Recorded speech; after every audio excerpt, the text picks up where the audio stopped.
मुंबईतील पवई इथे रोहित आर्यने मुलांना ओलीस ठेवल्याच्या प्रकरणी विधानसभेत लक्षवेधी मांडण्यात आली आहे, ज्यात या घटनेच्या पार्श्वभूमीवर शिक्षण विभागाच्या कामावर आणि रोहित आर्यच्या शिक्षण विभागाशी असलेल्या संबंधांवर प्रश्न उपस्थित केलेत। तसेच या प्रकरणात पोलीस कारवाई आणि रोहित आर्यच्या मृत्यूची चौकशी सुरू आहे, ज्यामुळे राजकीय आरोप प्रत्यारोप देखील सुरू आहेत। एखाद्या कंत्राटदाराचा खून आहे असं मी मानतो, पैसे न देता।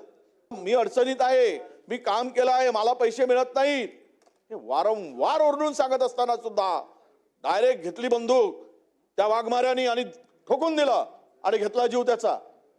देयके सरकारकडे बाकी आहेत की नाही, त्यांनी काम केलं की नाही, आणि काम केलं असेल तर तो देयके मागण्यासाठी किंवा त्याचे जे काही पैसे घेतले गेले त्यावेळेसच्या तत्कालीन मंत्र्यांनी ते पैसे घेऊन घेतलेत असा सुद्धा त्यांच्या संदर्भातला त्या आर्याचा रोहित आर्याचा आरोप होता। त्याला अटकच करायची होती, परंतु स्वरक्षणाकरता त्या ठिकाणी पोलिसांनी फायरिंग केलं। आणि आज अभिनंदनाची गोष्ट म्हणजे 20 पोलिसांना त्या ठिकाणी पोलिसांनी यशस्वी पद्धतीने त्या ठिकाणी सोडविलं।